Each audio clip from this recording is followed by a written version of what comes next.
Hello dear students, I hope आप लोगों की नेट जेआरएफ की प्रिपरेशन बहुत अच्छी चल रही होगी। और इसी बीच में मैं कुछ दो और कंसेप्चुअल क्वेश्चंस के साथ आई हूँ। और ये क्वेश्चंस पिछली बार भी पूछे गए थे और हर बार पूछे जाते हैं। एक क्वेश्चन आता है जिसमें बेस 10 इक्विवेलेंट फाइंड आउट करना होता है किसी दूसरे बेस का। तो जैसे कि आप यहाँ पे देख सकते हैं, क्वेश्चन नंबर 32 आया था पेपर 1 में सेट W में, जिसमें ये बोला गया है कि बेस 4 का जो नंबर है 3013 उसे आप कन्वर्ट कीजिए बेस 10 के इक्विवेलेंट में। तो सबसे पहले जानते हैं कि जब बेस 10 का इक्विवेलेंट करते हैं तो हमारी उसमें क्या क्या पोजीशंस होती हैं। तो हम जो है किस तरीके से इसे सॉल्व करेंगे। जो बेस 4 है, आप देखिए 3013, ये हमारा यूनिट प्लेस है, ये हमारा टेंस और इस तरीके से प्लेस है। तो जो फर्स्ट पोजीशन है इस पे हमारे 4 की पावर 0 होगी, यहाँ पे 1 होगी, यहाँ पे 4 की पावर जो आएगी प्लेस क्या आएगा इसका 4 की पावर 2 आएगी और यहाँ पे 4 की पावर 3 आएगी। और ये जो नंबर्स हैं, ये जो फेस वैल्यू है उससे हमें बस उसे मल्टीप्लाई कर देना है। तो ध्यान से देखिए कैसे किया गया क्वेश्चन।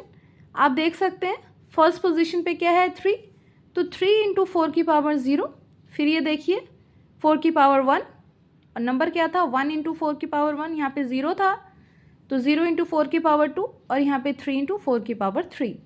अब हमें कुछ नहीं करना, बस 4 की पावर 3 यानी 64 को 3 से मल्टीप्लाई कीजिए 192। यहाँ ये 0 आएगा, यहाँ ये 4 आएगा, यहाँ पे 4 की पावर 0 की वैल्यू 1 होती है तो 3 इंटू 1 यानी 3। अब जब इसे सॉल्व करेंगे तो आपका आंसर आएगा 199 और ये हमारे गिवन ऑप्शंस में थर्ड नंबर पर 199 है, तो वो हमारा करेक्ट ऑप्शन हो जाएगा। इसी तरीके से डियर स्टूडेंट्स एक और क्वेश्चन पूछा गया है कि बहुत सारे उन्होंने फ्रैक्शंस दे दिए हैं, 4 फ्रैक्शंस दे दिए हैं और उसे इंक्रीजिंग ऑर्डर में अरेंज करना है। तो देखिए सबसे पहले तो ना हमें ऐसे क्वेश्चंस में एलिमिनेशन मेथड हम यूज़ कर सकते हैं कि हम सारा अगर इन सबको ऐसे कैलकुलेट करेंगे डेसिमल के 3-3 डिजिट तक निकालने के, जैसे आप देखिए बी और सी के केस में क्या हुआ, 2 डिजिट तो सेम ही है तो फिर हमें थर्ड डिजिट निकालने की भी ज़रूरत पड़ जाएगी। चलिए बाकी ए और डी में हमारा बिल्कुल कंक्लूसिव है, ये चीज़ बिल्कुल क्लियर है, ये 0.85 है, ये 0.86 है।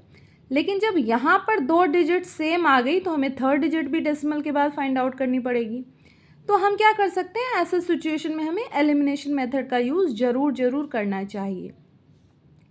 सबसे पहले तो हम कुछ बेसिक चीज़ें जान लेते हैं फ्रैक्शंस के बारे में। अगर हमारे न्यूमरेटर, जैसे कि आपको पता है ऊपर वाला पार्ट न्यूमरेटर होता है और जो हमारे अपॉन में नीचे होता है उसे डिनोमिनेटर कहते हैं।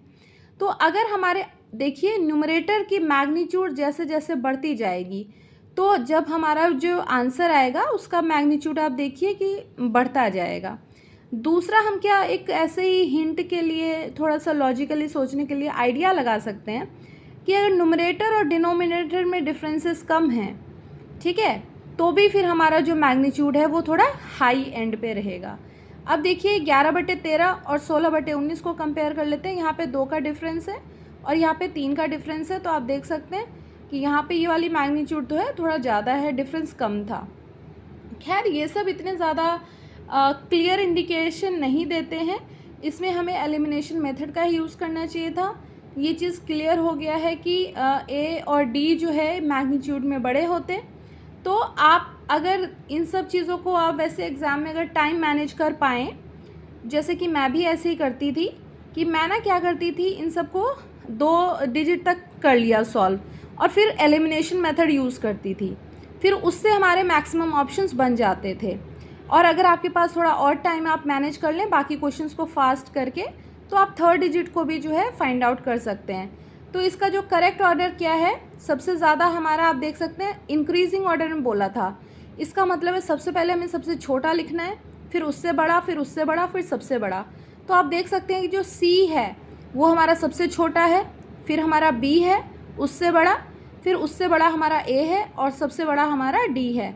तो हमारा इंक्रीजिंग ऑर्डर क्या हो जाएगा CBAD, जो कि हमारे थर्ड ऑप्शन में गिवन है।